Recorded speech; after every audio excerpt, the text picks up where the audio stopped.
Bismillahirrahmanirrahim. Assalamualaikum warahmatullahi wabarakatuh.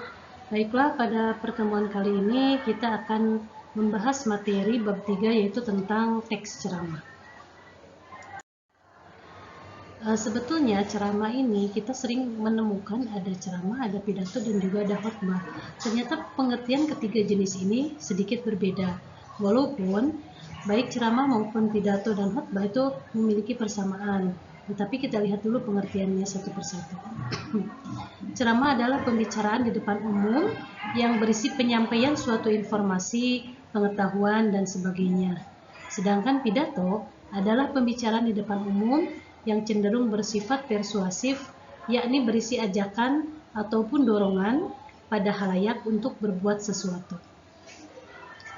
Khotbah adalah pembicaraan di depan umum yang berisi penyampaian pengetahuan keagamaan atau praktik beribadah dan ajakan-ajakan untuk memperkuat keimanan. Jadi kita bisa lihat di sini ada perbedaan antara ceramah, pidato, dan khotbah. Kalau ceramah hanya sekedar memberikan informasi saja tanpa ada tendensi untuk mempengaruhi. Sedangkan kalau pidato adalah berbicara di depan umum, tetapi ada tujuannya yaitu mengajak halayak untuk melakukan sesuatu. Sedangkan khotbah di sini khusus pembicaraan di depan umum yang bersifat keagamaan. Nah, baik pidato, ceramah maupun khotbah di sini memiliki hubungannya dengan fungsi dalam informasi. Adapun jenis-jenis informasi yang berhubungan dengan ceramah adalah yang pertama, informasi berdasarkan fungsi. Yang kedua, informasi berdasarkan format penyajian. Yang ketiga, informasi berdasarkan lokasi peristiwa. Yang keempat, informasi berdasarkan bidang kehidupan. Dan yang kelima, informasi berdasarkan bidang kepentingan. Kita lihat dulu yang pertama dari struktur teks ceramah. Nah, struktur teks ceramah kalau dilihat dari isinya sebetulnya ini hampir sama. Karena isi dari sebuah teks ceramah itu ada pembukaan, ada isi, dan ada penutup. Nah, adapun untuk strukturnya di sini sebetulnya sama saja, tetapi ada pendahuluan atau tesis, di mana di dalam pendahuluan atau tesis itu ada isu, ada permasalahan, dan ada pandangan umum penulis. Jadi di awal kita harus menyampaikan dulu kira-kira permasalahan yang akan kita sampaikan itu apa, dan juga pandangan umum dari kita sebagai pembicara. Kemudian dari struktur teks ceramah yang kedua adalah isi, di mana di dalamnya ini berupa rangkaian argumen. Di dalam rangkaian argumen ini terdapat pendapat-pendapat yang harus didukung oleh fakta-fakta. Jadi kita tidak bisa hanya menuliskan isi berupa pendapat penulis atau pendapat kita saja, tetapi harus berdasarkan fakta. Kemudian struktur teks yang ketiga adalah penutup atau penegasan kembali. Di dalam penutup tentu saja kita harus membuat rangkuman dan juga kesimpulan apa yang telah kita sampaikan sebelumnya. Nah, setelah itu baru ditutup dengan mengucapkan salam. Setelah struktur, kita lihat di sini ada 5 kaidah kebahasaan dalam teks ceramah.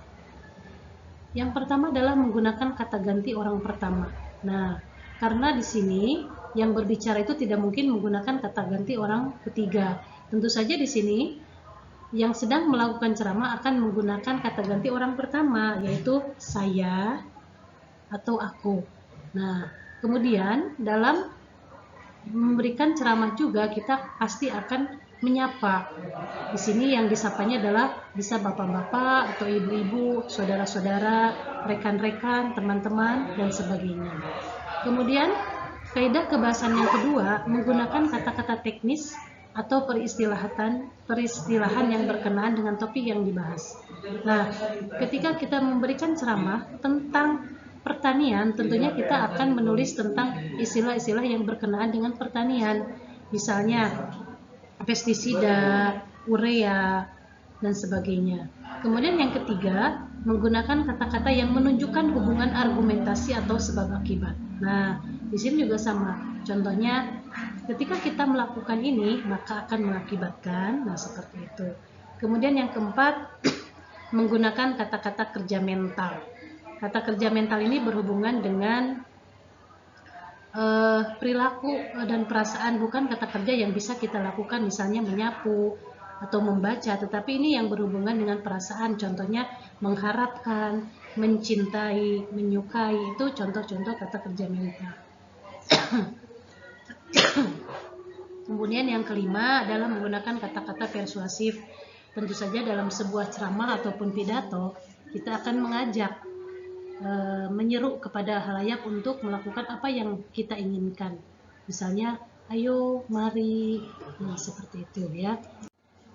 Kemudian di sini dalam sebuah kalimat, di dalam sebuah teks ceramah, tentu saja kita akan membuat atau menggunakan kalimat majemuk di sini. Nah, kebetulan untuk dalam teks ceramah ini kita akan menggunakan kalimat majemuk bertingkat.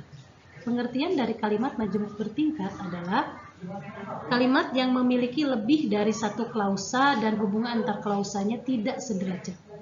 Di sini hanya disampaikan 7 saja. Contoh kalimat majemuk hubungan akibat yang ditandai oleh kata penghubung sehingga, sampai-sampai, maka. Kemudian yang kedua, kalimat majemuk hubungan cara ditandai oleh kata penghubung dengan. Yang ketiga, kalimat majemuk hubungan sangkalan ditandai oleh konjungsi seolah-olah, seakan-akan. Yang keempat, kalimat majemuk hubungan kenyataan ditandai oleh konjungsi padahal, sedangkan. Yang keenam, kalimat majemuk hubungan penjelasan ditandai oleh kata penghubung bahwa, yaitu. Dan yang terakhir adalah kalimat majemuk hubungan atributif ditandai oleh konjungsi yang.